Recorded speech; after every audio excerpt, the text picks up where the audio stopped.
നീ ചെയ്തതിന് പകരമായി പറഞ്ഞപ്പോ നിനക്ക് നാണക്കേടായിരുന്നല്ലോ, പറഞ്ഞപ്പോ നിനക്ക് ലജ്ജയായിരുന്നല്ലോ. എത്രയോ എത്രയോ പള്ളി കമ്മിറ്റിക്കാർക്ക് എന്നോട് എതിർപ്പാണ്, വെറുപ്പാണ്. എന്തുകൊണ്ടെന്നറിയോ? മഖാമിന്റെ പേര് പറഞ്ഞുകൊണ്ട് അവിടെ ഗാനവേള വെച്ച് പെണ്ണുങ്ങളെ കൊണ്ടുവന്ന് ആടിപ്പിക്കല്ലേ, മക്ബറയിൽ കിടക്കുന്ന മഹാന്മാരുടെ പേര് പറഞ്ഞുകൊണ്ട് അവിടെ സിനിമാ നടികളെ കൊണ്ടുവന്ന് ഡാൻസ് നടത്തല്ലേ എന്ന് നൗഷാദ് ബാഖവി പറഞ്ഞപ്പോ എത്രയോ പേർക്ക് എന്നോട് എതിർപ്പാ. ആ എതിർപ്പ് എനിക്ക് കിട്ടുന്ന അംഗീകാരമോ, ആ എതിർപ്പിന്റെ കഴുത്തിലേക്ക് കിട്ടുന്ന സ്വീകരണത്തിന്റെ പൂമാലയാ.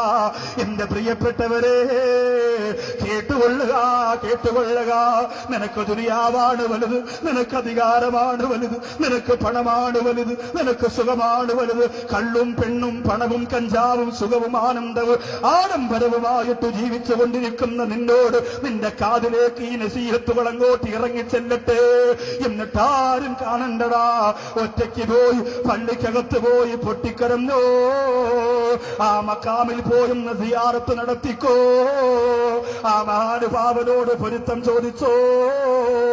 സുബ്ഹാനല്ലോ, ഇത് തമാശയല്ല മോനെ. ഈ ദുനിയാവങ്ങനെ പലരെയും കളിപ്പിക്കുന്നതാ, ചിരിപ്പിക്കുന്നതാ. എന്നിട്ട് അവസാനമില്ലേ, ആ ദുനിയാവ് ചതിക്കുടിയിലേക്ക് നിന്നെ തള്ളിയിട്ട് മാറിപ്പോകുമ്പോ അതാ മലക്കുകൾ പറയുകയാ,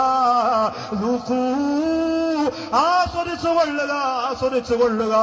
തലയിലൂടെ തീങ്ങനെ ആളി പടർന്നുകൊണ്ടിരിക്കുമ്പോ കോടത്തൂരിലെ പെണ്ണിനെ നോക്കിയിട്ട് മലക്ക് പറയുകയാ, കേട്ടില്ലല്ലോ നൗഷാദ് ബാഖവി ക്ഷീണം മറന്നുകൊണ്ട്, അടഞ്ഞുപോയ തൊണ്ട വെച്ചുകൊണ്ട്, ചുമ മറന്നുകൊണ്ട്, പനി മറന്നുകൊണ്ട്, പെണ്ണ് നിന്റെ കാതിലേക്ക് നരകത്തിന്റെ ആയത്തോതിയപ്പോ കയ്യിൽ നിൽക്കുന്ന മൊബൈൽ എടുത്ത്